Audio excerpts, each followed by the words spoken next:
Hello everyone, am I back? My camera's still doing this weird thing where it's super laggy for no real reason, and I have no idea why, but my dropped frame rates is 0. Fingers crossed, but I think we got that part sorted out at least. Still good for everyone? Streaming okay? I'm a little bit bummed that we have to stream with like such bad quality. I wish it could be a higher quality, but hopefully it's better than not being here. I don't know. We'll have to see. On your phones, it looks fine. Everyone just watch on your phone. It'll be fine. Don't try and watch me on a big screen TV. That's the takeaway here. Intended for small screen viewing. Unlike my classes, I'm always like, oh, watch on a bigger screen so you can see what I'm actually doing. And then here's like, no, no, no. Make it as small as possible. Oh my goodness gracious. I'm relieved, but I'm also sorry that it was causing issues for a freaking hour. All right, we are streaming at a lower 720 at 30 frames, so not great for high def, but if this goes smoothly, which it looks like it is, in the future, maybe I can up the quality for anyone who's watching a replay on YouTube or something and wants to know if it gets better. Hopefully, yes. I restarted my gateway. That seemed to fix the issues. I don't want to jinx it. I have 0 dropped frames where before I had 62%. So we should be better now. Okay. Are you ready to play some Baldur's Gate 3? So let me know how many people in the chat have started playing, if you're just interested in playing. I gave some disclaimers on the social media post that I did to like feel out for my existing audience from coming from the art world. This is not family-friendly content. This is not educational watercolor videos. The educator me will still probably come out. I'll still probably want to be like, oh, hey, look at this thing that you can do. But for the most part, I just want to play a game and have fun and chat with you all. I figured now is a good time because I've been playing for a month and I've been playing too many hours during the last month. I'm pretty well acquainted with it. I had a really hard time at the beginning. I really struggled with the controls. And I guess to give you a little heads up there, if you get motion sickness, just feel it out, see how it goes. The camera is controlled differently than my characters. So like I control the characters with my mouse and the camera with the keyboard. So it took a lot of getting used to play that way, and I know that like watching it can be disorienting sometimes, but I'll try and be aware of that and not like throw my camera around too much. The other reason I thought it was a good idea is because the game comes out on Mac and console in a couple days. I'm streaming this on the 3rd of September and it's open for everyone on the 6th. So I am hoping that this is a good time to share my love of the game. And then also a little bit of background if you're finding me for the first time. I've been playing D&D for 4 years. This music's really loud. I'm gonna turn on my headset. There we go. Also, because of all the tech... Can you tell I have ADHD? Because of all the technical difficulties, I haven't asked you yet, and it'll be more apparent when we get in game, but is the music and my voice at proper levels? Do you want me to adjust either one lower or higher? Let me know. Back to what I was saying, good time to start the game. Oh, I was going back to the family friendly, it's not family friendly. If you're not familiar with this game, there's a lot of blood and violence. Our opening cinematic is going to be like, I'm just giving you a trigger warning for some eldritch horror stuff, and I'll try, since I've played the game and know Act Well pretty well, I'll try and give you a heads up when things like that are going to happen if I think that they might be particularly unsettling, but just be aware that there are many, many disclaimers for this game. That's why the rating is set to mature and adult. Okay, let me catch up on chat because I cannot multitask and talk and read at the same time, which probably makes me a bad streamer, but we'll see. We're just getting started. All right, getting to the end of Act 1. Q and I just started Act 2. Started but not very far yet. I know some of you, oh hi Q. I know some of you are going to be playing for the first time on the 6th, so I didn't want too many spoilers. That's why I waited a little while to start the stream, so we can do character creation. I plan on doing character creation today. For sure, the Nautiloid ship, and probably into a little bit of like the starting of Act 1. But we'll see, since I had to sit for an hour doing tech issues. My back might not last that long.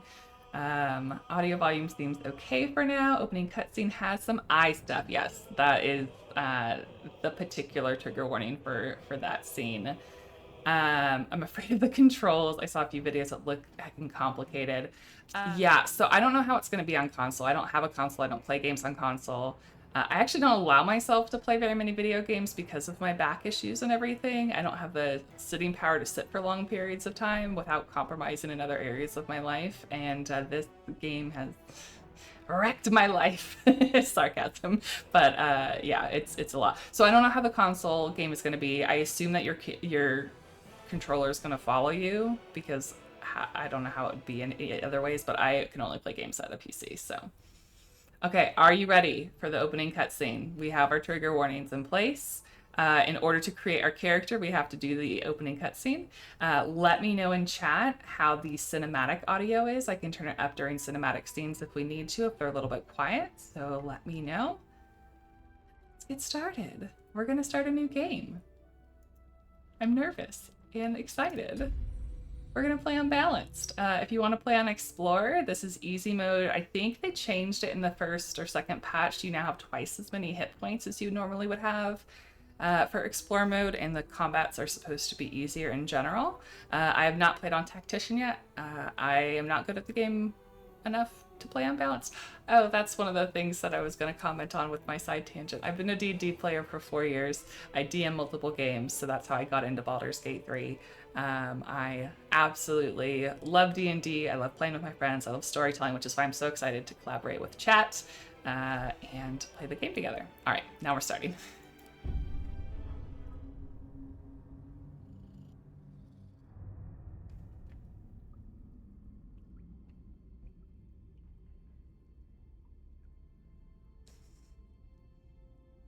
Yes. Hide during the opening scene. You'll see it coming. You can duck with time. It's very quiet right now, just so you know. That's to be expected.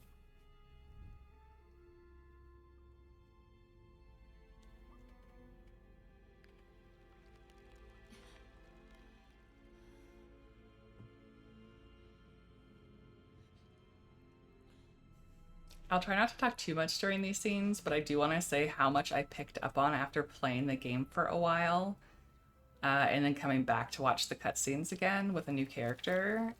It's pretty awesome. They do a lot of telegraphing in this game very, very well.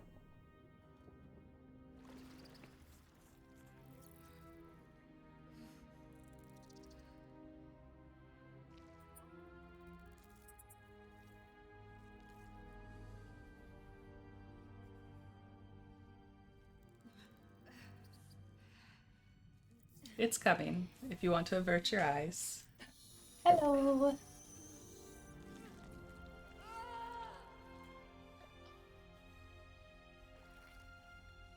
There's a cute cat to offset the Eldritch horror.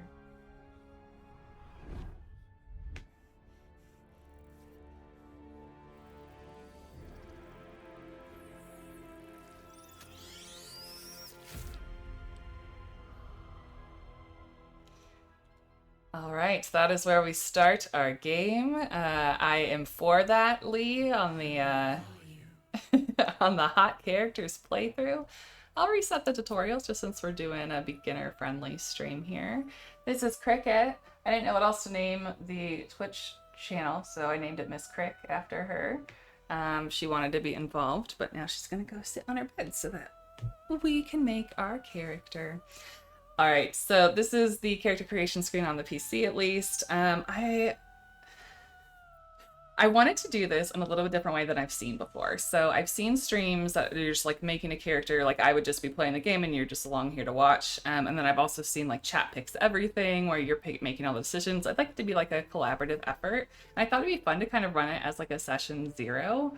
as like a D&D game before you get started, talking about your characters, talk about the storyline without giving too many spoilers for those of you who haven't played yet. There are things that I know since I've played the game. I have one character in Act 3 and two characters in Act 2. And so like I kind of know where the scene is going.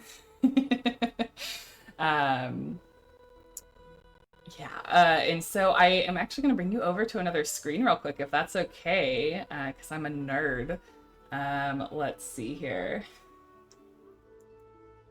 Okay, I'm going to present you three options of ideas that I have for characters, and you can tell me which one sounds most fun to you. So I've put some thought into like the storyline, things that I haven't done yet in the game, like things that my past characters weren't into, so I didn't really dive down that path. And things that I haven't gotten to play. So class combinations. I have a couple multi-class builds in here that I thought would be fun. And then of course, we have to pick a romance option, right? So what races and classes are my other characters? I have a drow wizard based on one of my D&D characters. I have a drow sorcerer. That is my Asterion playthrough because I needed one of those. And then I also have a wood elf druid. So those are my main characters that I've been playing. I also have a tiefling cleric that I've been playing in a multiplayer game with my friends Lee and Marco. And then I have a couple others that I've like dabbled in but haven't done a whole lot in. Okay, interactive. Of course I'm prepared for this. It's me. I couldn't do anything just popping in here. Okay, so my first pitch to you, my first character idea coming to you as our collaborative DM in this D&D session is that I think it'd be really fun story-wise, like lore-wise, to play a cleric or paladin of Saloon. In this game, it's not going to be a spoiler, like it happens very early. Two of the big deities through at least the first two acts are going to be Shar and Saloon. And these, if you don't know D&D lore, are their sister goddesses. Saloon is generally seen as like the deity of light, and Shar is the darkness. So because one of our other party members is going to be a cleric of Shar, I thought it would be fun to see this duality between the two. Originally, when I made this slide, I do have like an asterisk here. Originally, when I made this slide, I was thinking like, oh, we will, I would base this off of a D&D character that I already have, who I already have two clerics of Saloon, kind of my jam. So I put here for like the proposed race, human or wood elf, to be like that same character, but I have actually thought about it since making this, and I don't think I want to do that. I think I would want to make a new unique character that opens it up for more freedom with you guys, so I don't have this headcanon that's kind of stuck in stone. So the focus on this character would be the duality of the storyline.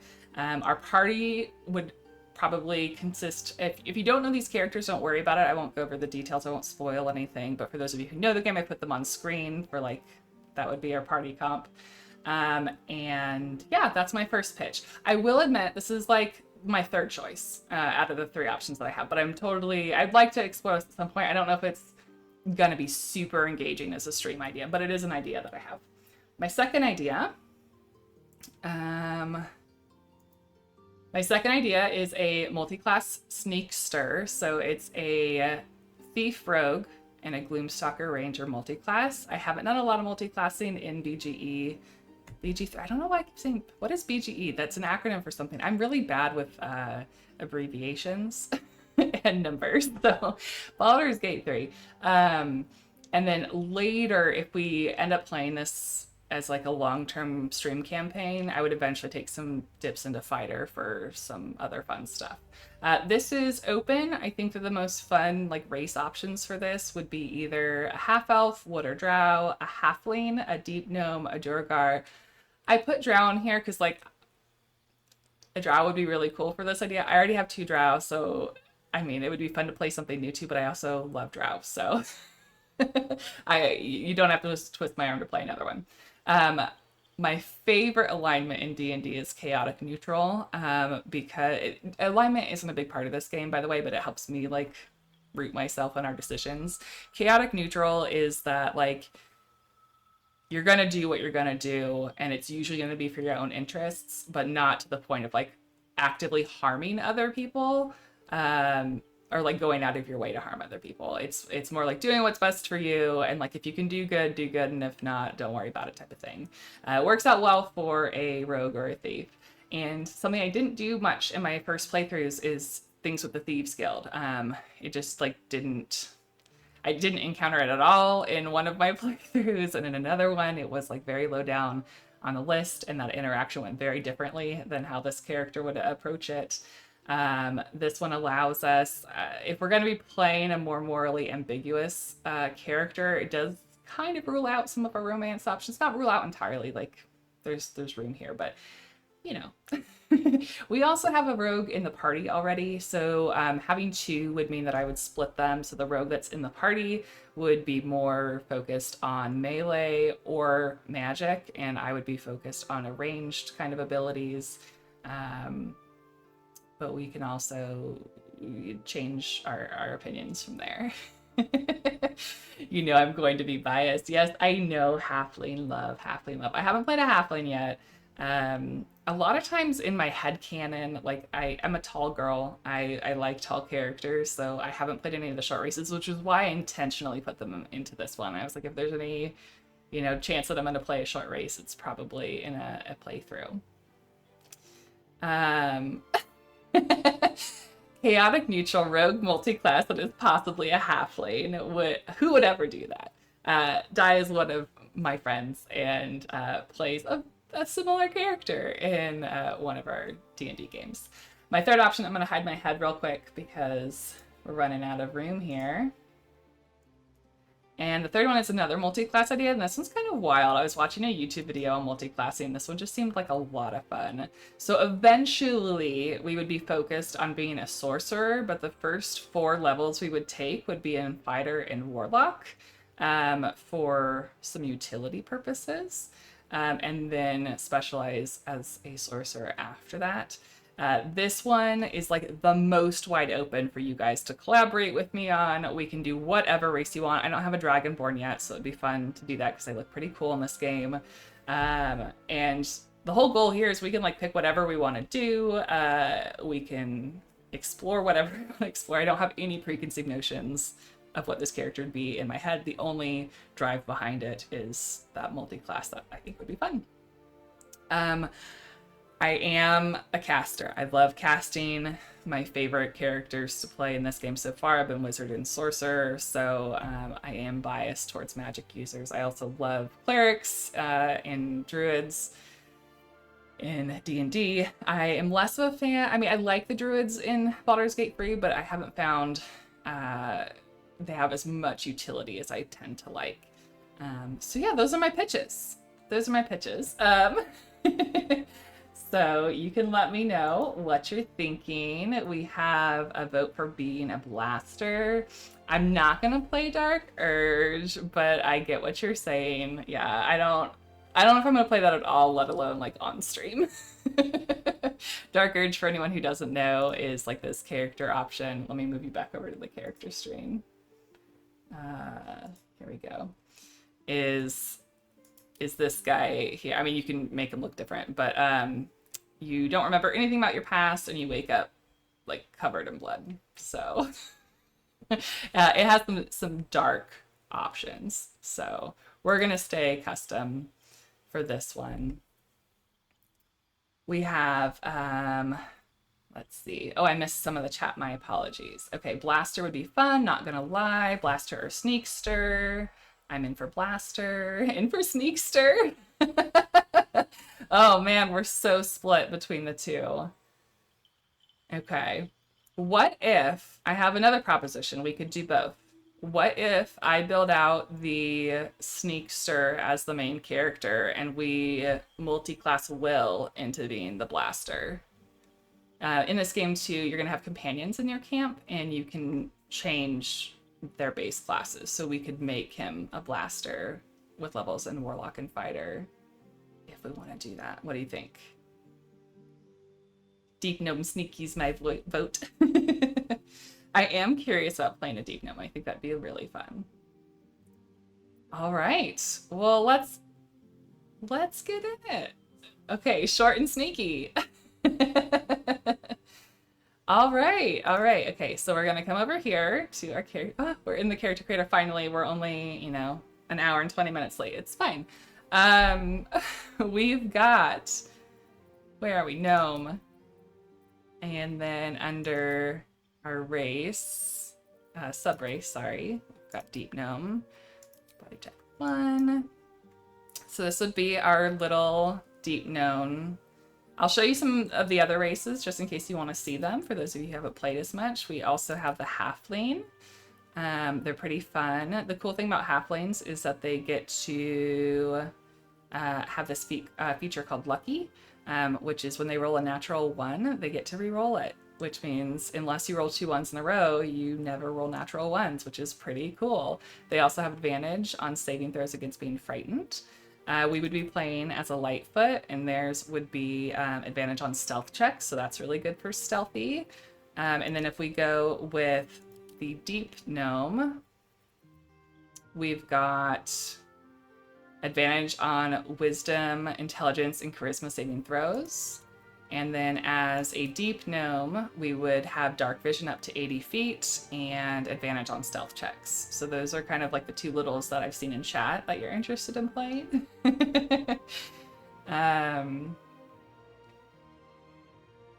Sneaky gnome, sneaky gnome. Okay, we're good with Deep Gnome? Oh, pulling from pigments would be fun for the name. I like that idea. Bring in the watercolor and the stream intact. Okay, so for our class, we're gonna start rogue because we want the extra skills. So rogues are sometimes referred to as skill monkeys. They get expertise and skills in various things. We also get sneak attack, which means we do more damage if we have advantage in certain circumstances. I'll explain that kind of as we go. And then we pick our background. I mean, I feel like the obvious one here is criminal. We could also do charlatan. The other rogue in our party that we're going to start off, we can change it, but the other rogue is also a charlatan rogue. So for charlatans, you are an expert in manipulation, prone to exaggeration, and more than happy to profit from it. Bending the truth and turning allies against each other will lead you to greater success down the road. Criminals have a history of breaking the law and survive by leveraging less than legal connections. Profiteering from criminal enterprise will lead to greater opportunities in the future. Quinacridone has a strong fantasy character vibe. Fun. Oh yeah, Urchin. I forgot about Urchin. Urchin is after surviving a poor and bleak childhood, you know how to make the most out of very little. Using your street smarts bolsters your spirit in the journey ahead. I actually haven't played an Urchin at all, and I have played Criminal, so maybe we go Urchin. All right, I'm going to leave it there unless I hear otherwise, and then we're going to go to our ability scores, and I am destined to never play a character that has a positive strength modifier, really just... All of my characters have a strength of 8 and their character capacity is absolutely trash, but it's fine. Okay, we are going to put points into... It doesn't make a lot of mechanical sense to go heavily into charisma, but I like the idea of being like the face for the party. And unless we want to just like totally abandon that role and just like run around with Asterion or Will being the face for the party, but what do we think here? Strength is definitely my common depth stat too, yes. I just make the other characters carry my things. Oh, interesting point, Jess. Do we already have stealth? I think that means that we just get expertise in it. I don't know exactly how that works. I know people have like talked about that, but I think in this version, it just means that we get expertise. Please check me if I'm wrong, because I'm not an expert at building characters in this game yet. Yes, Arlie, we are making a little sneakster multi-class deep gnome, and I'm very excited. I like the persuasion, deception, dialogue options. My vote is Tav as face. If you don't know, Tav is like the community's name for character, generic character. So if we say tab, that's what that means. Easier to be the face of the party, plus your character gets to be in all the cutscenes. I agree. All right, so we're gonna lean into, let me close this for a second. We're gonna lean into charisma, which means we're going to have a lower perception, but we can have other people in the party. Like, even if we have to respec them, we can put their points so that we can see things. Wisdom's important because it lets you see things that are hidden. So if you're sneaky, you want to see things that are hidden, which is why this is important. We could also choose to like dump our constitution since we're not going to be a caster, which is a crazy concept to me. It means we'll have less hit points, but we could put those points into wisdom. Easy to be, we already saw that. What's good? Oh, good for rangers. Thank you. I totally forgot already.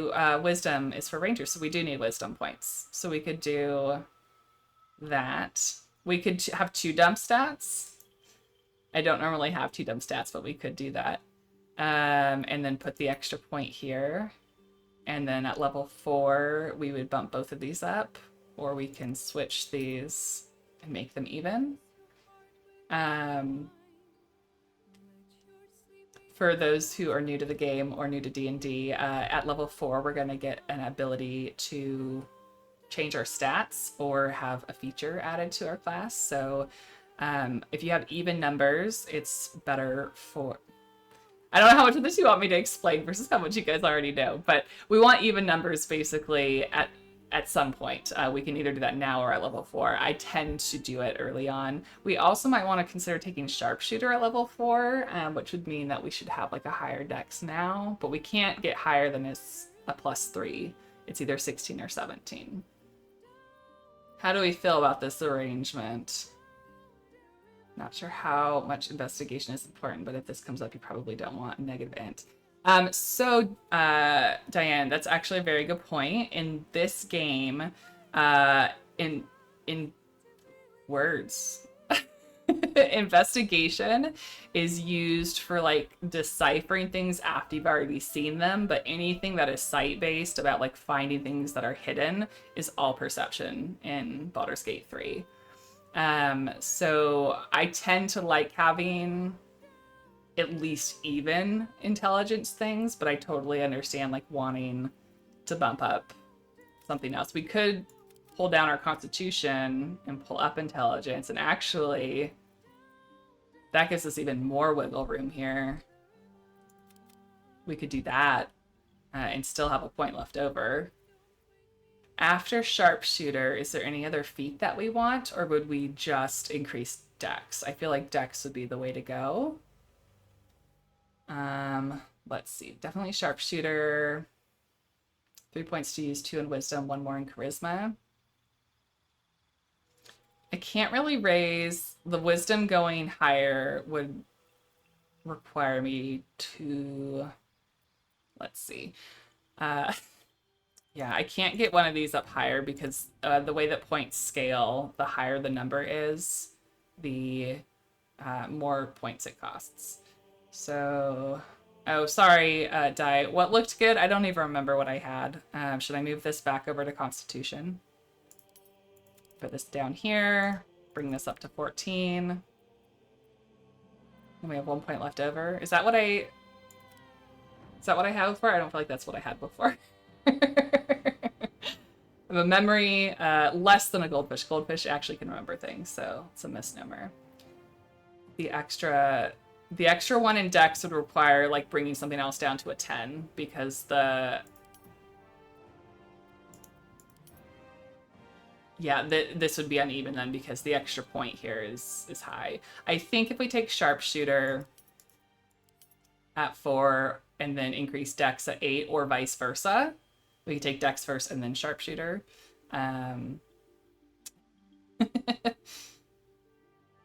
So we can have it here, but it's not going to do anything for us. I feel like, didn't I have 214 somewhere? I think it was when this was lower, right? There we go. That's better. Is that what we want to do? Like, I don't remember what I did 5 seconds ago. Too many brain cells in the stream. Because then if we tank intelligence, we still can't get this. Oh, we can get it to a 14. So we can either do an even intelligence and not have a penalty, or we can increase our constitution. Stream's still going well, hopefully. Everyone's good. We can take a break from stats and do character design if we want, if this is overwhelming. I think I feel good about this arrangement. I feel like narratively, Urchin... Oh, that's a good point. Narratively, Urchin would make sense if we were living on the streets and not have access to as many like formal education settings. Okay, then let's take a look at our skills real quick. We could take a skill set in athletics to even that out if we wanted to. Die always helping with the story beats and narrative storytelling. I love it. Okay, we can certainly put a skill point into investigation, and then that way, even though we have a negative int, we can increase our ability to like deduce things.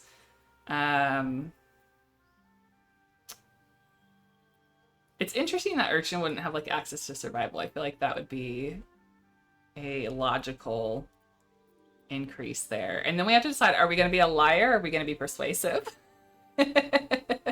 Chat, what do you want?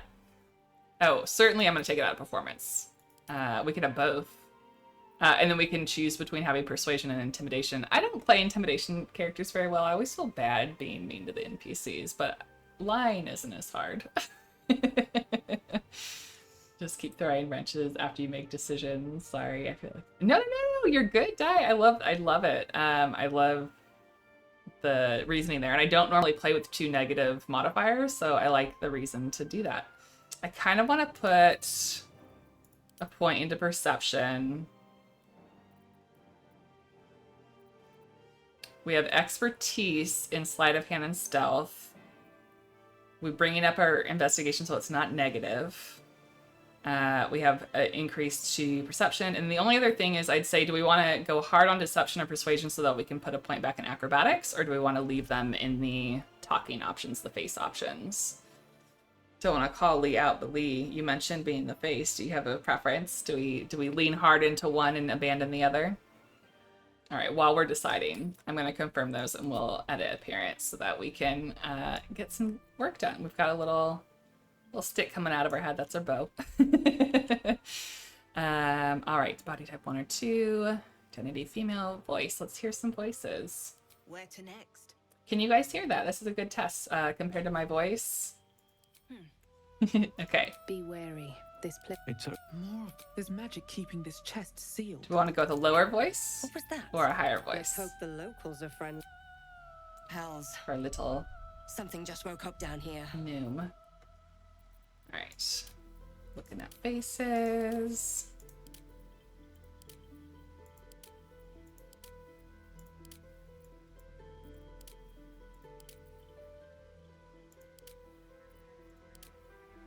Alright, do we like 1 or 4? Another vote for 4.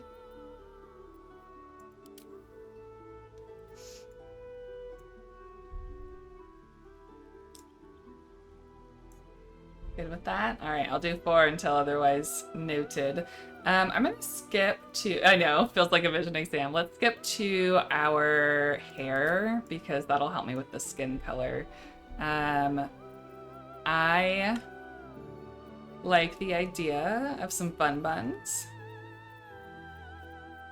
Where are they? There's a lot of hair options. We could do fun buns, which are really cute. If we want to be a little bit more, or a lot more intimidating, we can go in a totally different direction. I don't feel like our character's like a really, unless it's fun buns, I don't think it's a neat and tidy character. I think we would go more casual. We could do like a really short haircut, do a little pixie cut. Let me change the color real quick. This doesn't have to be the final color options. I just want to do something a little bit closer to what I normally would pick. So I can process a little bit better. The highlights are always in different places too. So fun buns are my go-to personal hairstyle, so I'll pick that option. Let's see, we could do like a little short bob. I don't love how angled that is. Could do like a little messy haircut.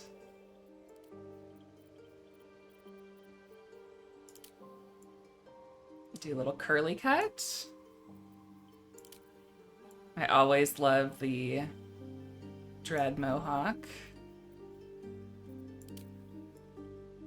Do like a braided ponytail. This is a braid down the center and 2 side ponytails. I also love this haircut. None of my other characters have it, so I might be biased towards this one, but let me know what you think. Just gotta see all of our options. Oh, that's a cute little one. Okay. Going. Oh gosh, love that one. The mohawk with the curly hair. Yeah. I really like that one.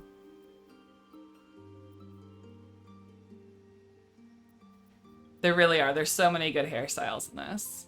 There's also like a straight up faux hawk with a bun at the back. It's another pretty fun one. One of my guardians has this haircut. Let me just see if there's any other contenders. I think we're between the fun buns and the curly mohawk. Totally different vibes. So what's the vibe? We got the fun buns. We've got the curly mohawk. I kind of like the curly mohawk. Alrighty. It looks like we're going mohawk. With fun buns is a close second. I'm so sorry, Marley. Yeah. I haven't played it very much, but I made a Githyanki bard that has like blue and green hair, and I really, really like it. Let's take our curly mohawk on the ride for this character. All right, so do we want light hair, dark hair? This is the base color. It's gonna be the color on the sides. Like I said, all the different hair has like different highlight positions. We could go red. Don't know if I like that as much. We could go aqua, which is super, super bright. Go darker aqua, and go pink. I do have a drow. My sorcerer has pink hair with the cooler skin tones, and I love it.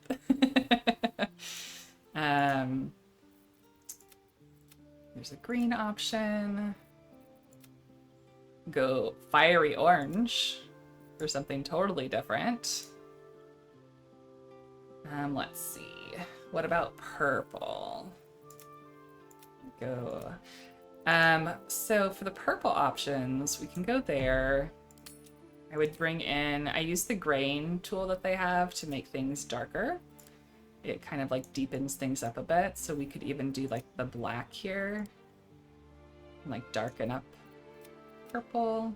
Use one of these. My wizard has blue and purple hair too though. So I think it'd be kind of fun to break out of that, but we could do purple if the chat wants that. I like the pink. I like that with the dark purple. Okay, so y'all are voting purple. We could do purple. It just means my character design was, on par. All right, let's see. Do we want the darker one or do we want the, this is cooler towards blue and this one is... We know your vibe. Yeah, it's I either like things that are like very monochromatic or I like opposite. So my second choice would be like going like a reddish orange here. But we can do purple if that's what the chat wants. Do we want warmer purple or cooler purple? All right, warmer purple. Highlights. So we can do the blue. We can go all purple with some like pinkish highlights. We can go magenta. That would be different from my other character. Do like reddish colored tips here. We could go orange for like a coral color. That's fun. Green would take us into like mermaid vibes. I don't know colors. What's warmer and cooler mean? You can teach them, Jess. You like the coral? A little bold for our sneakster, but I like it. They're so good at sneaking you don't even notice the wild hair. I like it. I kind of like the brighter one. The brighter one's fun. Yeah, story-wise, it doesn't make a lot of sense. It would make sense for her to blend in, but that's not as fun. That's what hoods are for, yeah. Hoods for the win, and we can change the highlight intensity too, so it doesn't have to be like max at 100. And then let's go ahead and come into our graying tones. We can add some depth. We can darken it way up with the black. And make it more of a maroon purple, so even more red purple. I like that. And then we can just do a check. We can just do a check. We still like that over the fun buns. Totally different vibe, different character altogether. I think this is the other one that I would consider, is I really like that one for the more rough and tumble look, but we can do curly. I don't have any curly haired characters. Right. Now that we've done that, we can go back to our skin color. All right, so we can go with this dusk tone. We can go with a greener tone. We can go ash. Wisteria. That's a little too purple for me. Purple on purple. Ice tone. And then I think we start getting into like weird fleshy tones. So I don't want to go with these ones. I think the one it started us with is probably, I would say either the ice tone or the dusk tone are my favorites. The ash looked nice with the purple. We could go ash, and then see how dark we want this to go. Are we still in the ash? I moved down to Wisteria. Okay.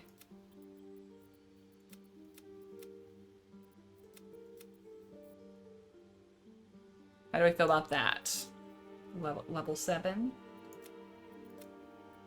Yeah, the original is a lot more blue in comparison. We can go ash, though, if you guys like ash.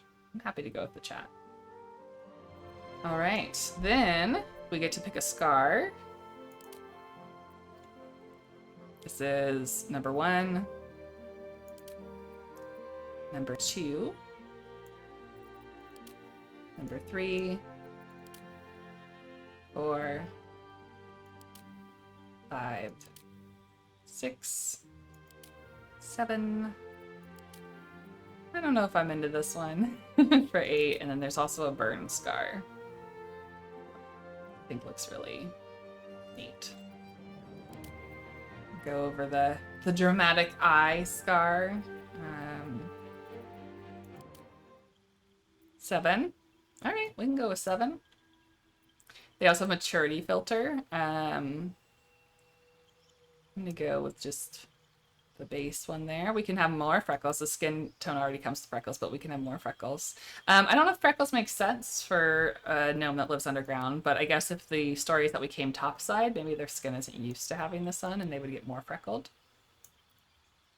Go with that.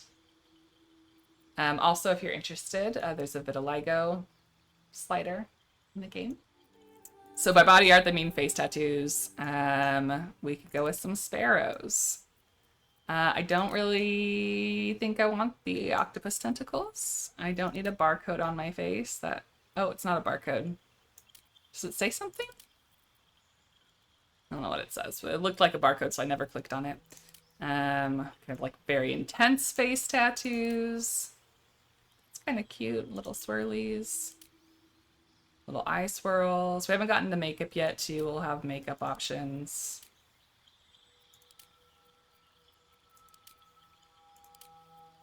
Have like these very extra tribal-y ones. Got these ones that are a little, I like the eye ones. I wish that there's like options to like take part of the tattoo and not the other part, but we also have like some linear lines. If we want to be really intense, we could do the neck tattoo, which is pretty cool. We can also change this color. It doesn't have to be black, so it doesn't have to be as intense. So we can change it to other colors too if we want. Again, I love the chin and the forehead, but I wish I could turn off the under eye ones. They're too like uniform for me. I don't know why. And go like very intense. I don't think she's a tree person. Some more graphic. This is probably my favorite tattoo, but I do already have a character with that, but it's pretty fun. Oops, didn't mean to turn you around. Sword knife could be kind of fun, like a Thieves Guild thing. Yeah, I agree. That's nice and subtle there. And then there was a vote for the eye swirls. Let me go back to that one. Is that this one? No. This one? Eye swirls. This one? Just keep asking. Eye swirls? What? I like the subtlety of like the rose or the knife. But I can do eye swirls if there are votes for eye swirls. It also means that she has like this thing on her head too, but you can't really see it because of the hair. All right. Rose or sword. There's also beholder. Do you want a beholder on her next? It's lessened. Less subtle. All right.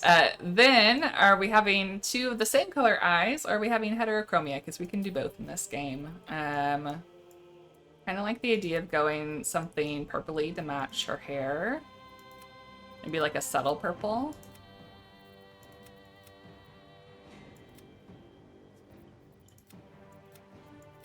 Do we want to match the base color or the hair color, the highlight color? We can go the cooler purple or the warmer purple.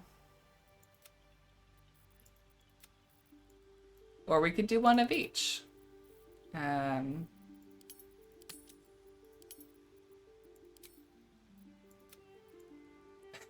There's a one of each option.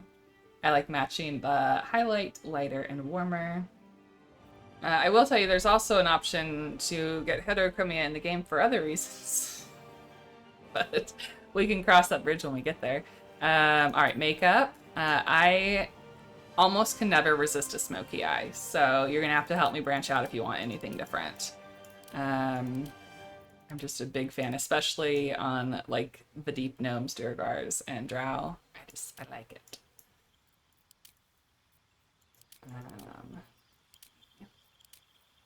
We can do something like more linear on her. I feel like if I was gonna have a character with some more intensity, this might look nice. The little exaggerated cat eye. All right, the wing. And then do we want it to like be dark like a liner, or do we want it to be... Ooh, I feel like any of these are gonna be too bright. We could go really subtle. I think that washes her out a bit. We can go really bold, but I don't know if I'm feeling that spicy. I think I like the dark. All right.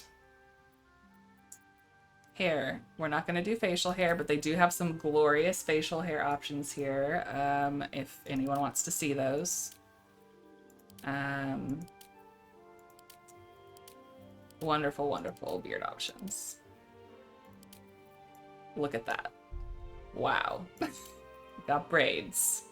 Ooh, I like the highlights on that one. It's pretty nice. We got some big old mutton chops. Nice little twisty one. But we're gonna need no facial hair. All right, general, let's just make sure on the voice, because I don't know if we had any opinions from chat, just in case you do, because we're gonna hear this voice fairly often.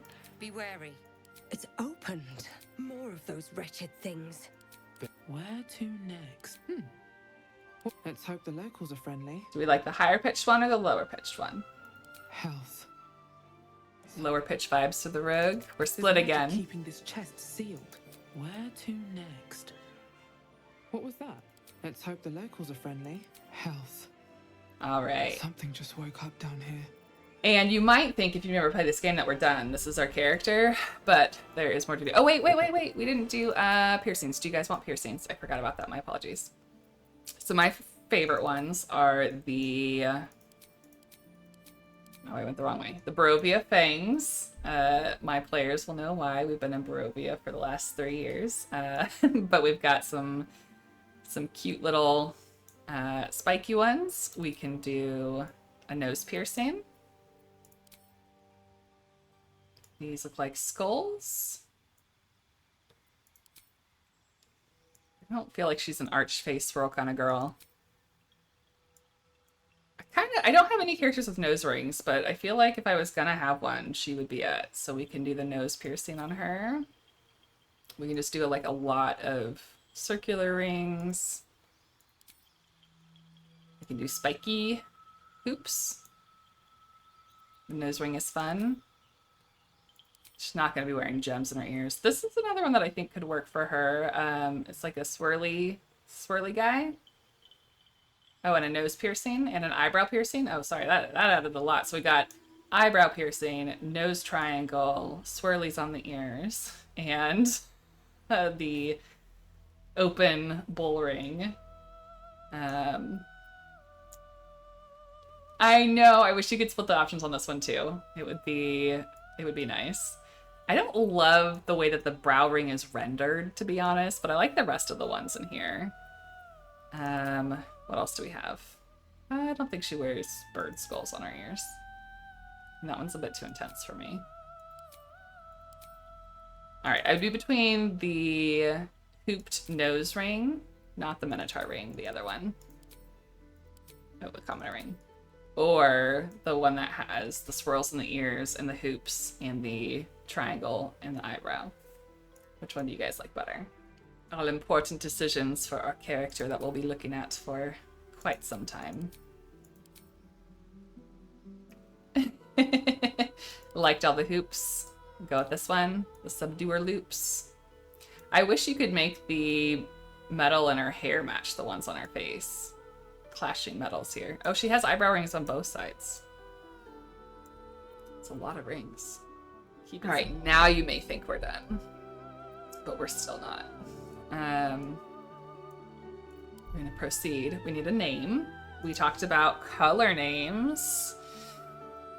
Dioxazine is an awfully big mouthful. Magenta doesn't feel serious enough. Paraline and violet.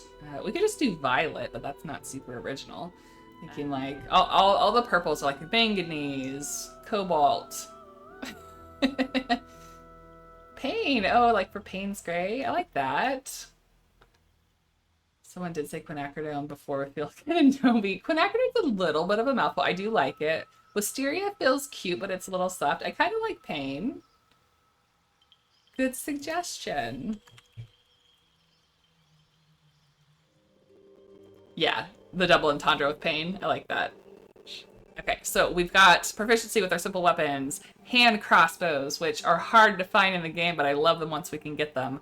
Long swords, rapiers, short swords, light armor, sleight of hand, stealth, investigation, perception, deception, persuasion. We never circle back around to the deception persuasion. Do we want to switch one of those two for acrobatics, or are we happy with that option? Checking over the stats again. I like that we have 2 negatives and +2s in the other categories. It's a nice trade-off. Dagger, dagger, dagger. That's why we take the thief subclass of rogue, because they get an extra bonus action, and I love it. All right, I don't see any comments and chats about our skill sets, so I think I'm going to leave both of the face options so that we can change between like whether or not we want to lie or be persuasive depending on the people and the situation. I don't want to be cornered into lying all the time. Okay, now we have to pick a guardian. This will go much faster. We don't have to do as many options. Y'all let me know in the chat. Shout out what is her guardian's race. What race are we doing for our little gnome? Is this the halfling die? Did we bring the halfling in here? Oh, drag. I'm sorry. I totally. Marley, I know you asked for Dragonborn. My apologies. We can do Dragonborn here, can't we? No? Oh, nope. Nope, not an option. I guess the Dragonborn don't fit into the animations? I'm sorry. Half-orc or Gith?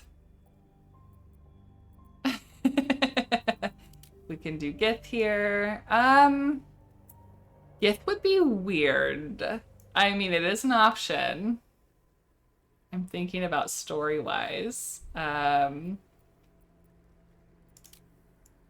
do have a half-orc guardian on one of my other characters, but we could do like a femme orc on this character.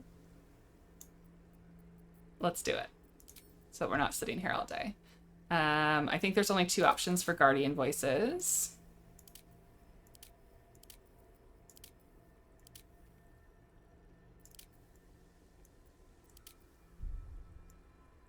Just gonna try and do this fairly quickly. Do we want a green orc?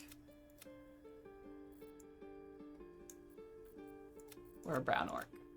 Ooh, that's jarring. Kind of like the dark brownish green.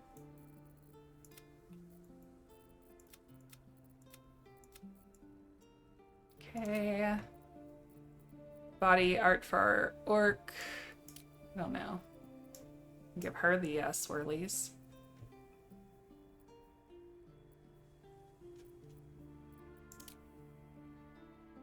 Ooh, Florentine! Shocking that I picked this tone without even thinking about that. Oh, that's funny. Hello! Gaia Green. Green for sure. Thanks for joining us. Yeah, Florentine Green is one of my favorite watercolor colors for anyone who is not finding me because of my watercolor channel, and so this color is very similar to that. Okay, let's do hair. I don't think the orc has fun buns. We can see what they look like, though. Maybe she's a cutie. Little softy. Is that an option? Or do we not have fun bun options for our guardian? We have the long fun buns. Why are they in different orders just to be in different orders? Oh, look how sweet. I was thinking we could do like the faux hawk. Does she get a name? No, they're just the guardian or the dream visitor. We can match the curly hair. We can give her the dread mohawk. Dread mohawk? All right. And then hair color. This one, the highlights are pretty prominent. It's all that bright red in there. So the dark underneath hair color, let's go.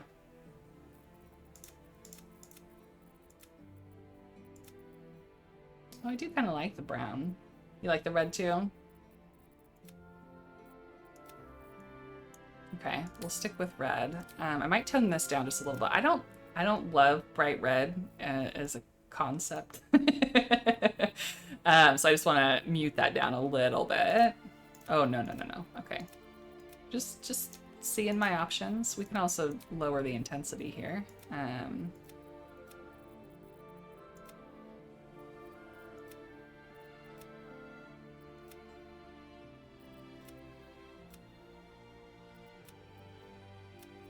Okay, how about just like a little bit cooler red? Do we still like that? We can also do like fiery. Do like an orange situation. I can't believe tieflings didn't come up in this whole conversation. I apologize to tieflings. I love tieflings so much. I am reminded of this now because I have a tiefling that has like fiery red hair.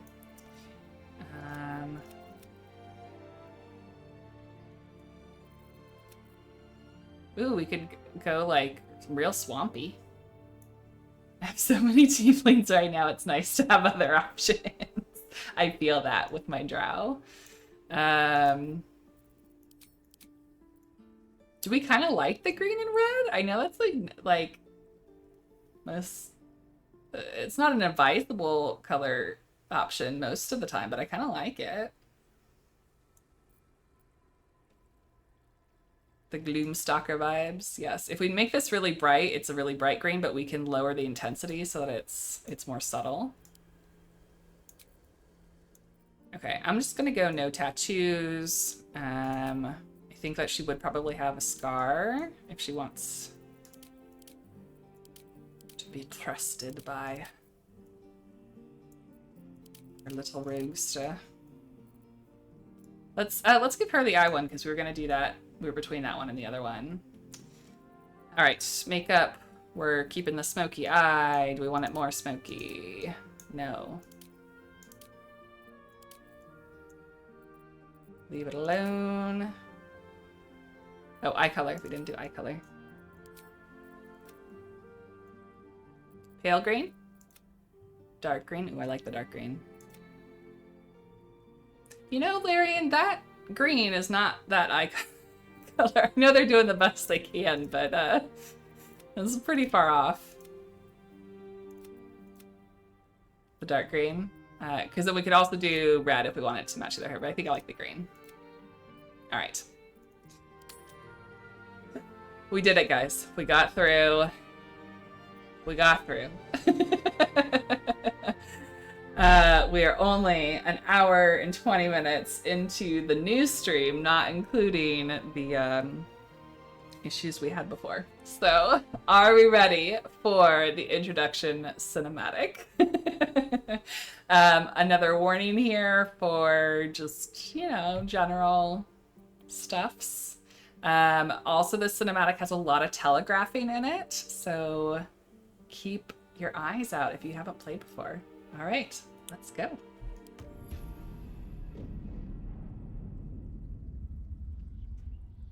Let me know if you need a volume adjustment.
Same, Jess, same.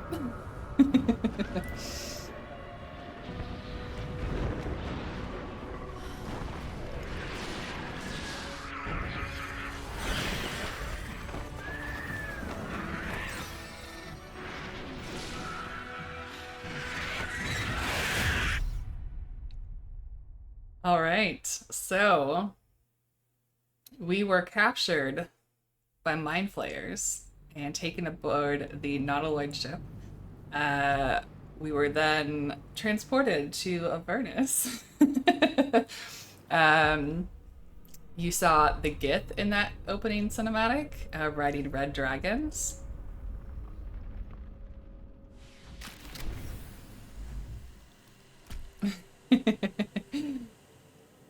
And here we are.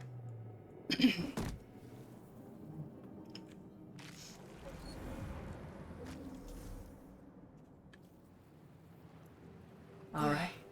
My head. We have broken out of our little chamber here. Our first journal entry is to escape the Nautiloid. Question. All the other tech stuff, I didn't check this. Do you have an overlay on your screens from Twitch where you can look into my journal and my bags? Is that something I can check? No? Oh, no. I did activate that. I'll figure it out for the next one. We don't need more tech issues slowing us down. We're just going to take a look around here for y'all to see. Someone broke free. This one's open too. Might be other survivors. We should look for survivors. I do have the tips coming up here so that you can see I'll give it a shot. what they are if you're new to the game. Not everyone made it out alive. We have someone who has perished in their chamber here. Never wanted the easy path. Mind player on the ground. Dead. Good. The overlay is super, super cool. When I get it working, you'll be able to like open up the journal, check my bags, things like that. Right now I can open it for you. Our goal is to find a way off the Nautiloid. This is the pool that thing came from.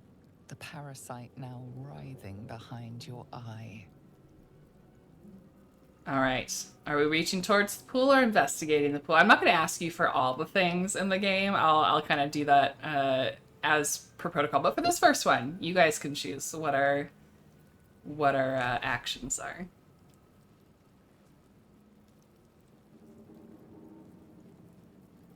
Ooh, let me try this. I know the overlay wasn't working, so this probably won't work. Can you vote right now? Is there an option to vote on your screen between the three options? I didn't do this at all in my playthrough, so investigate. We can investigate. Did this poll come up for you or no? I'm guessing no, but I had to check.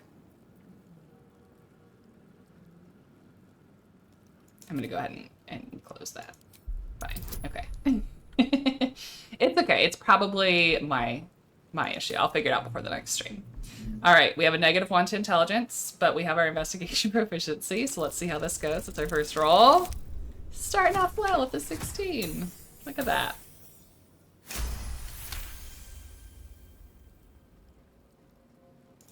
The casing is fragile. The slightest touch could cause it to crumble. Is the narrator's voice still balanced with my own in the stream? Any adjustments there? Rogue got a rogue. Let's touch the pool, just for funsies. And it blew up. That's okay. Am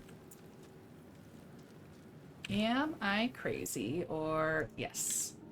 Chests up here, so I'm gonna find our way up top.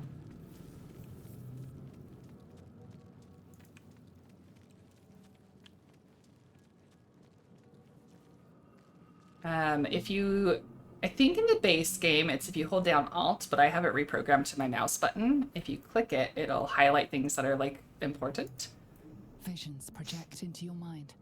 A Nautiloid hurtling through the plains, resplendent with psionic energy. And the question that I asked about the module is connected to chat in my options, but with all the tech trouble, who knows what happened to our overlay options. We'll figure it out. There's also a chest over here we can open with some money. All right, I think that's everything in here. We're gonna head over to this little squiggly pod. I know what it does. Some of you know what it does, but it'll help us out after that explosion. If you path to somewhere that you've like seen the footing options for, like if your character like can see logically how to get there, it'll just run there for you. Sometimes you have to worry about that in terms of like running through stuff you shouldn't be running through. I feel better. And I've already gotten lost. Hello? I got so turned around. There we go. Our nice sphincter door here. It was so hard for me to get my bearings the first time I played. I had no idea where I was or what was happening. I'm better now, despite what you just saw. Histories flash into your mind. Take some money. There's another control center here we'll take a look at. A feeling penetrates your mind. An anomaly, one like I touched the ourselves, butt, yes. Caution. Oh, we're running around the table. Worlds beyond worlds flash before your eyes. Empires of a grand design traversed by ships just like this. It'll be a fine balance, and I would love to hear from you in chat how much you want the narrator Schematic of a Nautiloid to be allowed to flashes talk through into your mind. things for lore-based purposes if you're new to the stream, or if you want me to rush through it a little bit faster to get to gameplay. I figure today we will get through this intro, and then I'll take a break, get some water, some food, a little stretch, like 10, 15 minutes, and then we'll come back and do like the wilderness part. Okay, I have another trigger warning for you all. This one's way worse than the eyes, so just keep that in mind. Sounds and visuals. We have a fellow here, We are trapped. and their voice is talking to us, but he doesn't have a top of his head, so it's going to be some brain stuff. Yeah, it gets pretty gross. The whole game isn't like this. If you're new to this and you're like, oh god, Denise, what are you making me watch? We're not going to be on the ship for very long. I mean, there are gross things in the game, Come to save but us from this place. this is particularly bad. From this place, you'll free us. The exposed brain quivers in expectation. Please. Before they return. They return. All right, so our options are, who am I talking to, man or brain? I think you're past the point of saving. Tell me what to do. You sound afraid. Why? I'm gonna pick the last one. The enemy. So many enemies.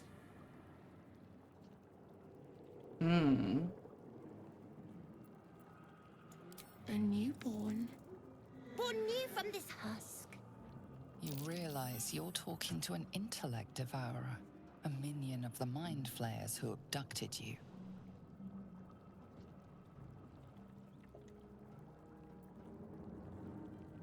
Our options are to destroy the brain, which would be the logical decision, or we can keep talking to it. So I think your point the passive saving, tell me what to do. Remove us from this body. From this case. Free us. Please. All right. Oh, intellect devour is just the worst.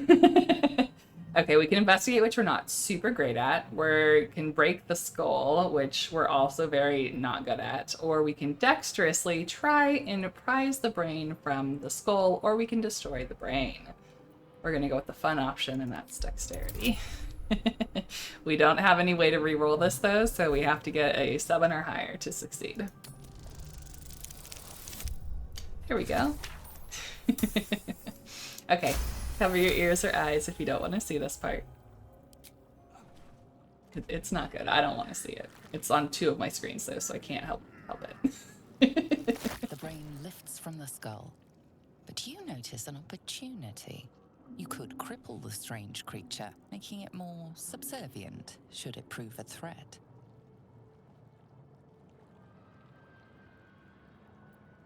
We can mutilate the brain, or we can spare the creature in hopes that it might be our friend. It doesn't say that, but I'm gonna click it. We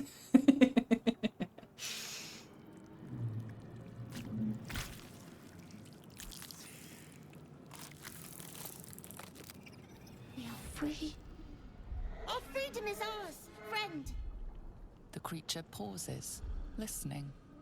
Something behind your eyes seizes in recognition. We must go to the helm. At the helm, we are needed. All right, so we have a little intellect devour in front of us. We can tell them, yeah, all right, let's go. What's at the helm? I helped you once, but that's all I can do. I'll go, but not with you. Or what should I call you? What should I call you? Us. It's us. We are us.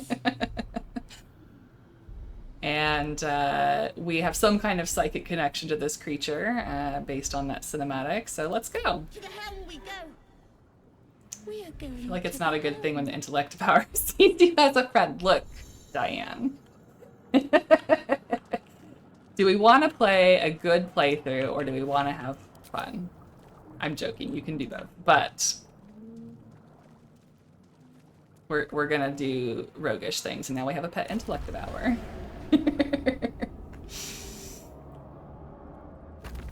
All right. I think we went over there already. Let's pick up the Eldritch tablet here. 1,000 years of humanoid history. Elves, dwarves, humans, and more flash behind your eyes. If there's anything else for me to pick up here. I just jump scared myself with the brain. Is there another? I don't think there's another chest up here. Could be wrong, but let's just go. All right. And we are out of our cavern. I want brain friends with claws.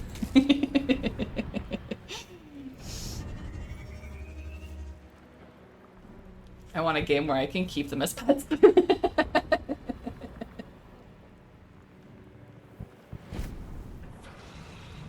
Look, I said no to the intellect devour pet too on my first couple games. And then I had a friend that showed me the way. Now we have another friend holding a sword to her throat. Your head throbs and your skin tingles. Us didn't do that, at Visions least. rush past. A dragon's wing, a silver sword, and a flash of your face seen through the strange woman's eyes. My head. What is this? Skvar. You are no thrall. Vlaakith blesses me this day. Together, we might survive.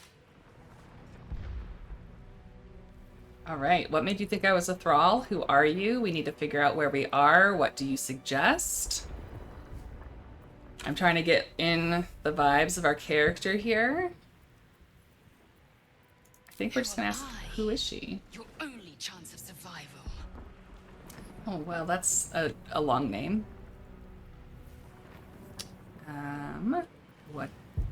What made you think I was a thrall? We carry mind flayer parasites. Unless we escape, unless we are cleansed, our bodies and minds will be tainted and twisted. Within days, we will be Geich, mind flayers. That sounds bad. Don't want to be a mind flayer. There must be something we can do. I don't feel like that's exactly her vibe. We need to figure out where we are. What do you suggest? Let's go with that last one. First, we exterminate the imps. Then we find the helm and take control of the ship. As for that thing, it will remain tame as long as it believes we are thralls. It may be of use in the fight to come. Lizelle being very understanding of that intellect power. I'm proud of her. You'll find out why later if you don't already know. And here is the tutorial where we learn how to fight against some imps. So in this game, it is a turn-based game if you're not familiar. So we each have time to think. It's not like in live time. Person only understanding things she says. Yes. Okay. So we're going to have combat and we're going to act as anyone in our party. Right now our party is, I would say us, but also us, the brain intellect devour. It's Payne and it's Lizelle. When we're roped together like this in the combat tracker, it means that we can act in whatever order that we want to.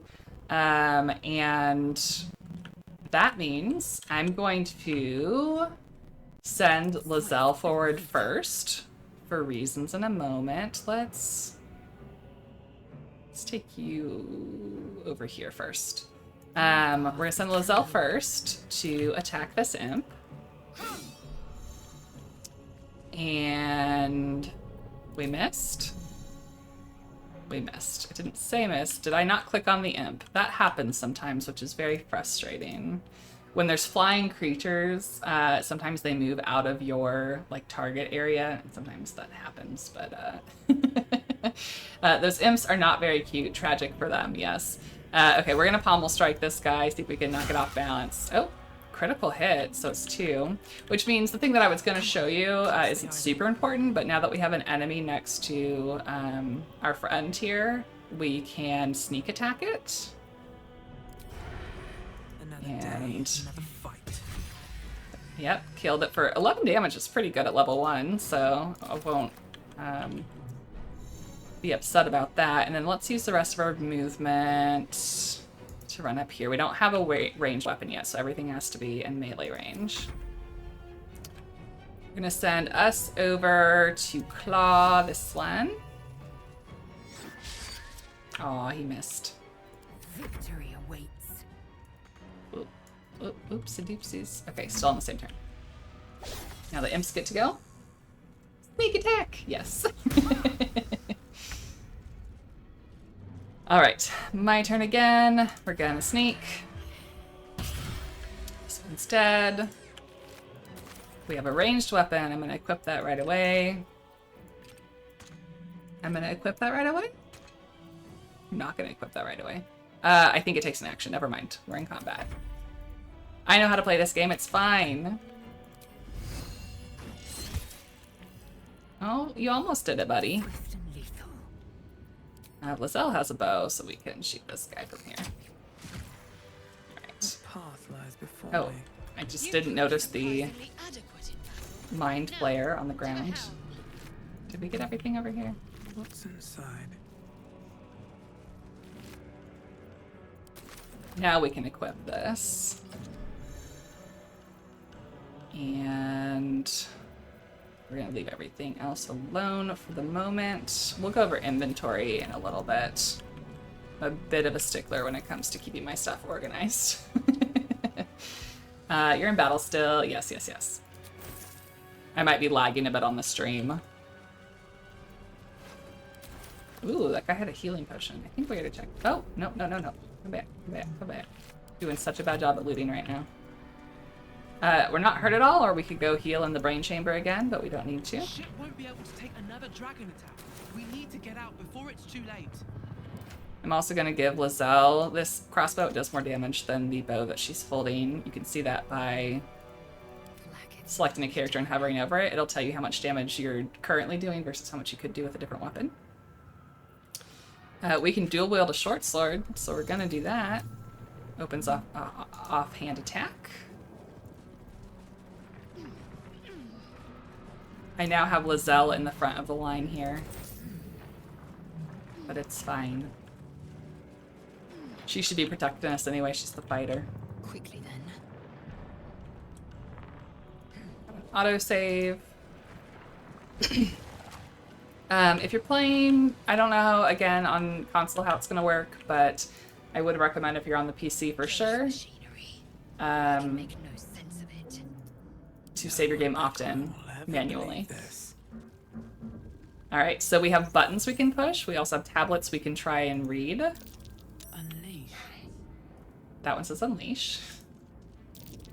Can't read the script. Don't know what that one says. And don't know what that one says. I, Denise, know what they say. I'm gonna let you choose since I know the answers to this question. Push button 1, 2, 3, or none of them. I'm gonna run around while you tell me what you want to do with that. And come back to it. I know that there's Faint images appear in your mind. some more stuff over here I can pick up. Warrior and centuries of darkness. There's a dark mine. Sure, we'll need a brain sometime. None, I feel like we should be cautious. Okay. And then if I try and open this, I can't, but I have these tools because of our background. With a flick of the wrist. We can try and open it this way, and then we get bonuses for our abilities.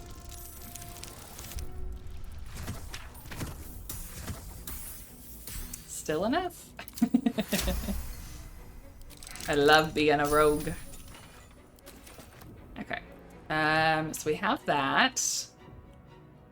Q said no to picking anything, or to touching anything. We're gonna come over and talk to this lady who's yelling at us, but I want Lizelle to go pick this. Oh, no, no, don't shoot it. Please pick it up. Taken. I'm gonna save that for later. Never a dull moment. You! Get me out of this damn thing! We have no time for stragglers. Our options are look for a latch that might open the lid. There's no time. I need to get out of here. I'll look around. There must be some way to get this thing open. Let's look for a The latch. construction is too alien. Nothing looks familiar. This ship is crashing. Do you intend to die for a stranger? Lizelle, calm down. I'll look around. Try that contraption next to the pod. They did something to it when they sealed me in. Hurry! All right, rescue the Illithid's captive.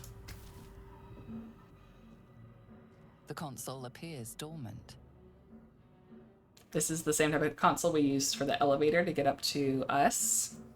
We can look for a switch or release, hit it or leave. The mechanisms are completely unrecognizable at first, but then you spy an empty socket. We're not gonna hit it. We're gonna go look for something else. There's a room over here. Must power this thing. So our character just said whatever fits in that socket must power this thing. Let's go look for a thing that powers it.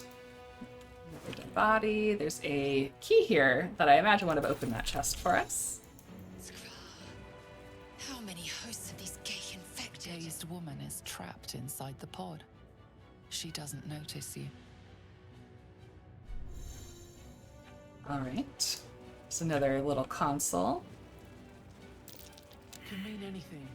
Don't know what that says, but here's another brain in a jar. Another brain.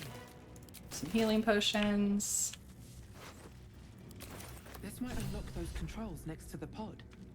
Right, so we're gonna run back out here to our friend.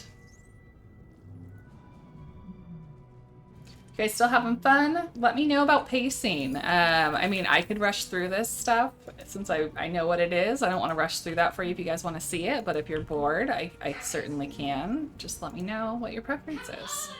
Get me out of this thing!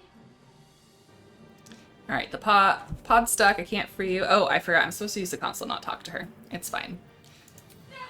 No, calm down, Shadowheart. I'll be right back. The console appears dormant. We're inserting the rune that we Console found. comes to life.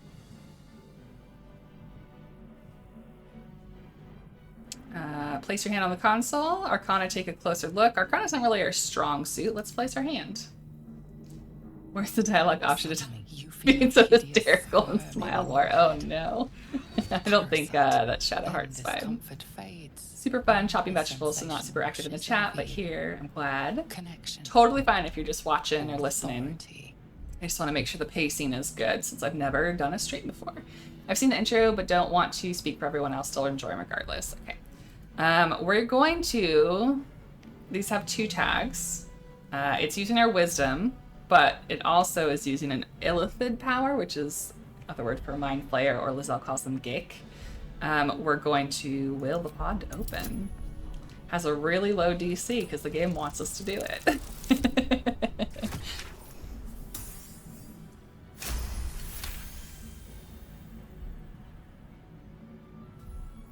Oh, no man in the party.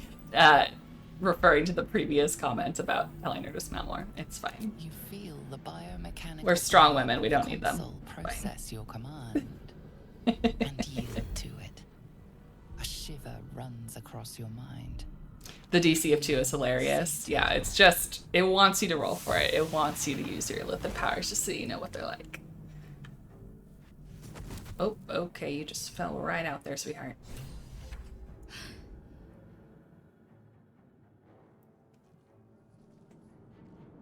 thought that damn thing was going to be my coffin. Thank you. Your mind lurches into her thoughts.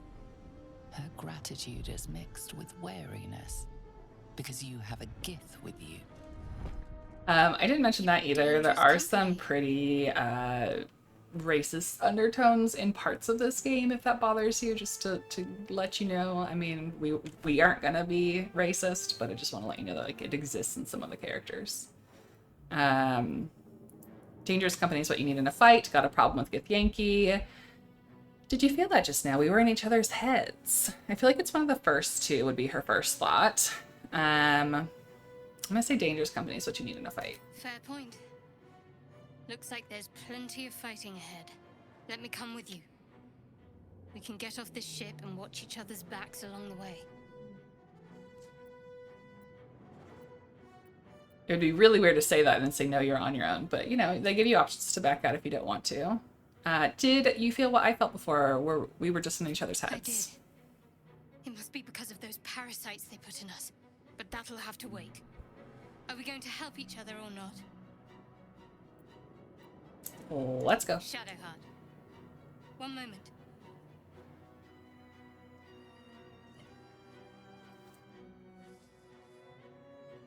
Ma'am. What's that? It's nothing.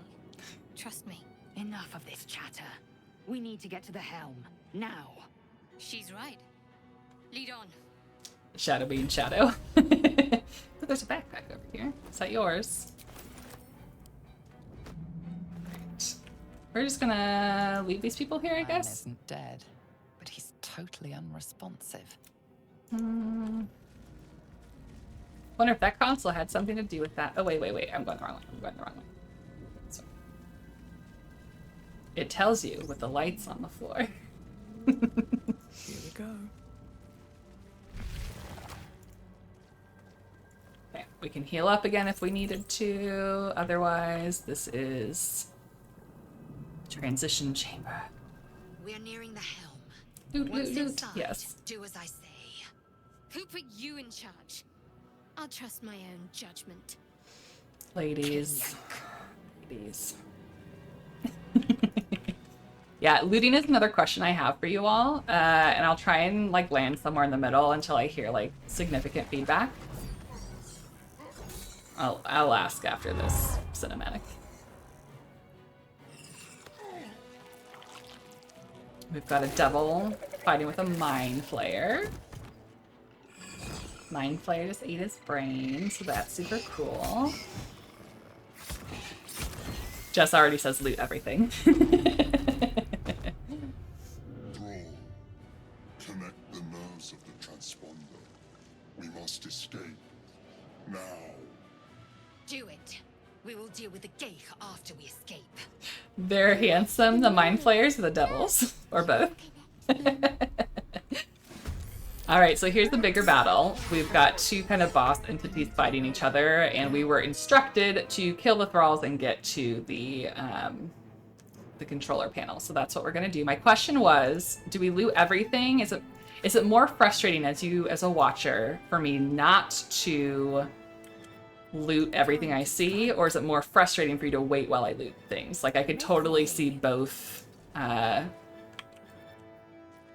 options, you know, being frustrating in different scenarios. So we can aim for the middle, or we can just like loot everything we see all the time. So well, my plan was to run up to this one so that our rogue would have advantage on the sneak attack, but this all killed him, so that's fine. We're just gonna shoot this guy over here.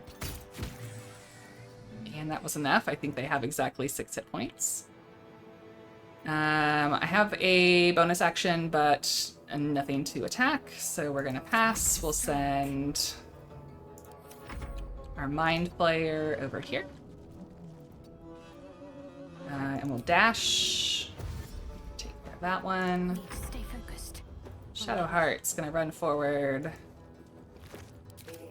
Should check for anything useful. And then another thing about this game, again, just a little bit of tutorial mode.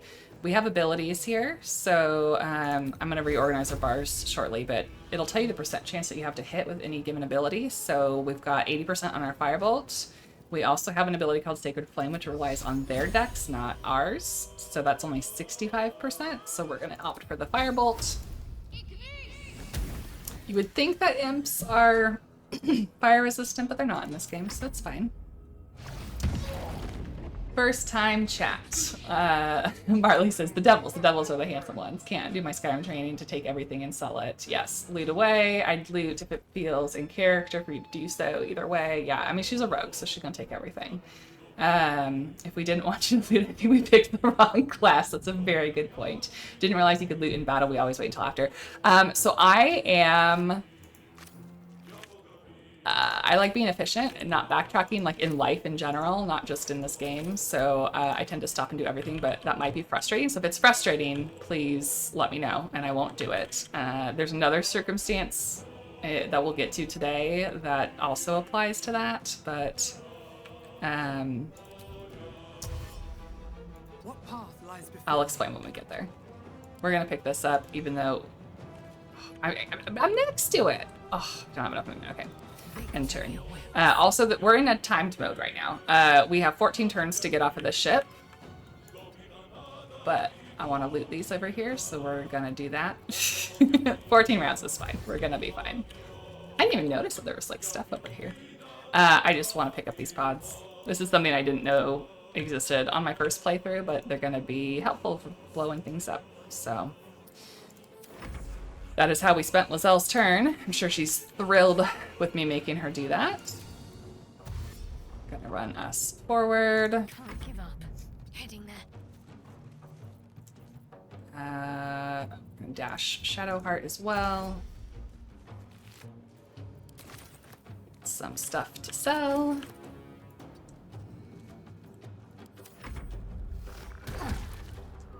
That percent hit is amazing. How do you get that in actual D&D, right? It's so helpful. If you don't have someone in your party at your table who just knows percentages.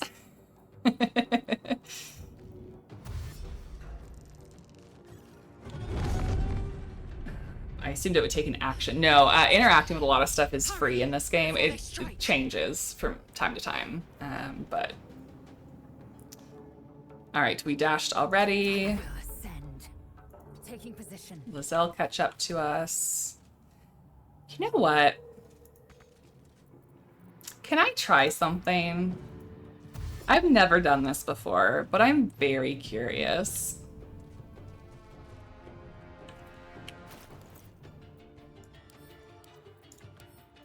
I was gonna take these for later. I don't know what the explosion radius is and if it's gonna hit him and if that's anywhere near enough damage. I know there's some people who get his sword that he's holding, the flaming one, in other ways. We're gonna try. It might not work. We have 13 rounds. We're gonna be fine. Oh, this is us. I can't control that. We're gonna run up as far as we can. Talk to me. Onward. And in this case, like, I can't loot afterwards because afterwards is us leaving the ship. So let's go ahead and flame this guy again. Do it. I didn't even think of that. Yeah, I didn't find out what the purple things did until I blew myself up with one in the wilderness area. So, let's see. Okay, I want the one. Wait. Oh, I picked up one. I'll drop that. Oh god. I dropped it too soon. Just gonna move you over here. At the ready. We're gonna move out of the way. We're gonna move Lazelle out of the way. Taking position.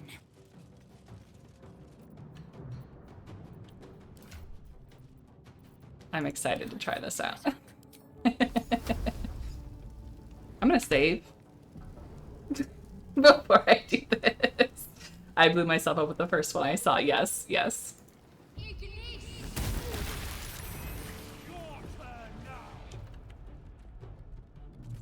You know what I should have checked first?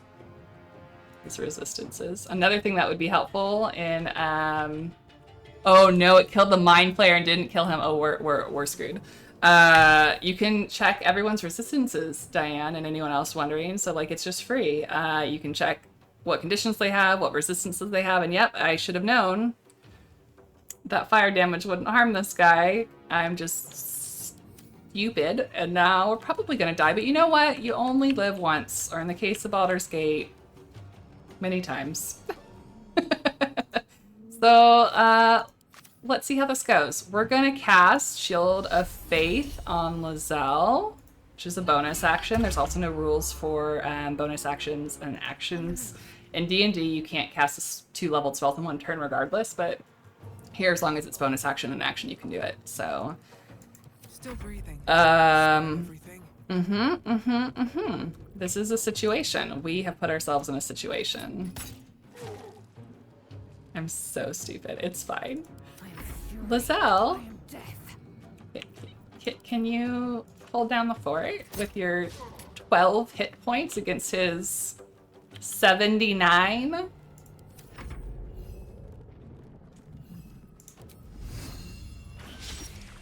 Let's see. He's not that bad. I think you can do it. Oh, thank you. You can live as many times as you're willing to save scum. Yep. I'm not above save scumming. I won't do it a ton in this playthrough unless it's like a big thing. But like, there's a couple times that like I got like actually upset outside of the game with certain things that happened. Oh yeah, we're dead. Level 1. Okay, it's fine. We're fine. Cricket, don't you dare. Now is not the time to jump on my keyboard. Yeah,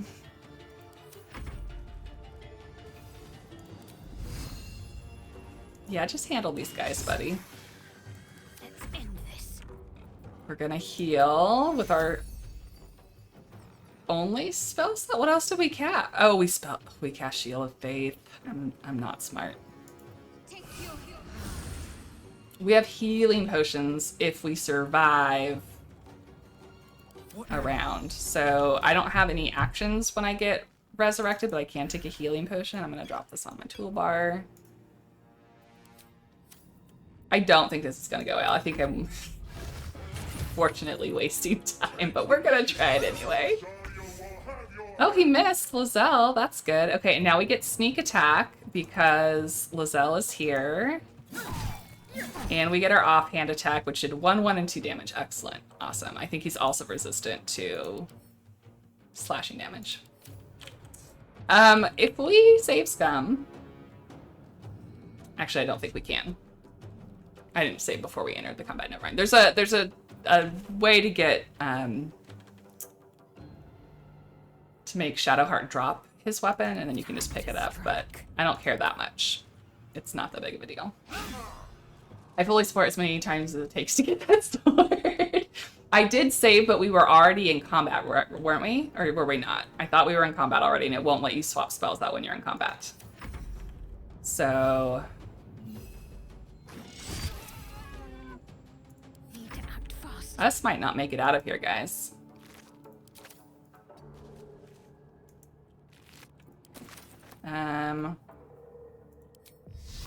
Sacred Flame, 40%. Ooh, 25 with our Firebolt. We're gonna try and Sacred Flame. And he saved. Shocking. Absolutely shocking. I have to pee so bad, and I don't know why I decided that this was going to be the one time in all the times that I've gone through this tutorial that I decide to try and get this sword.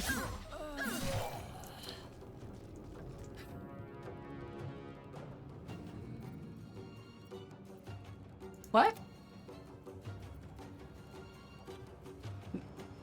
They're aggroed from another room? Wild. Okay, you know what? Yeah, I know he's resistant to fire. He's also resistant to slashing. The 25% chance to hit, though, was to just even hit him in the first place.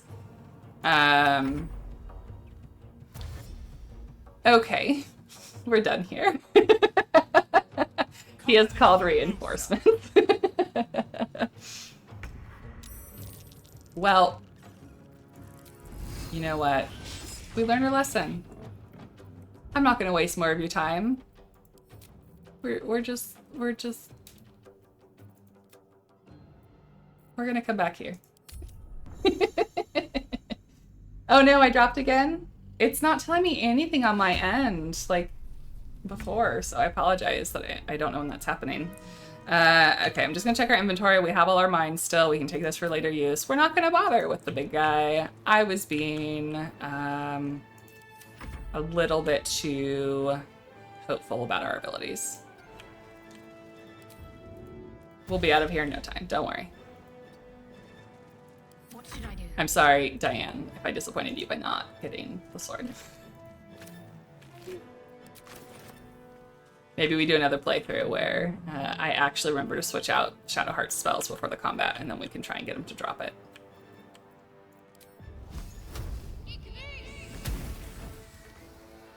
If you're wondering, the spell is command, and you can command them to drop something. He still has a high save chance, but if he fails on it, he'll drop his weapon, and you can just go pick it up off the ground and leave. A lot of streamers found that out pretty early on and cheesed it, so. I don't blame them. It's a cool sword. It's on fire all the time.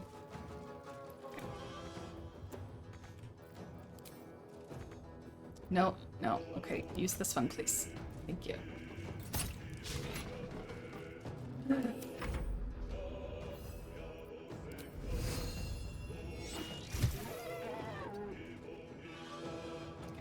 Us, unfortunately, cannot target that, so let's pick up some things before we get out of here. Do you want our character to be the one that pulls the cinematic, or do you want Shadowheart to do it? I can do it either way. Have to keep going. You can run our character up. Sometimes the only way out is through. Oh, I cannot. It's not her turn. Let's finish this. I cannot. It is. She's out of movement. It's fine. Alright, now we can do it. We're gonna dash. Very well. Can I reach him? Oh, come on. Taking position. Alright, Lizelle, you can do it.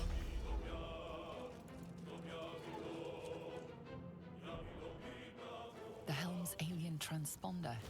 You've made it in time.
Ready to land back on the material plane.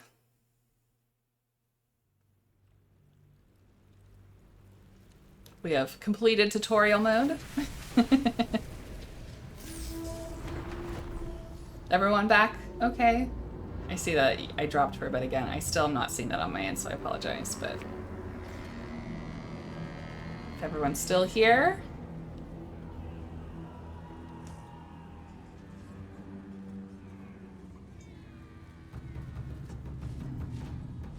Hello, kitten. Come back up.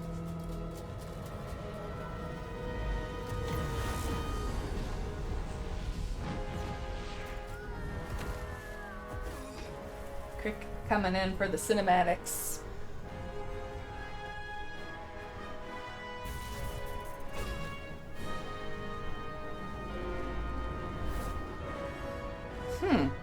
That's weird, Q. I'm not sure what that's about.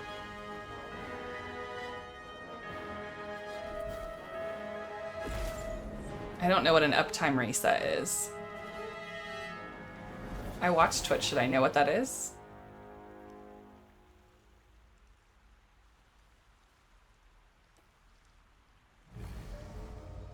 Is it just like a new streamer thing? There's a little timer in the bottom corner showing how long you've been live.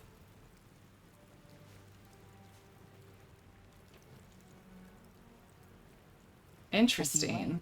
The tadpole squirms in your skull. I'm sorry about that.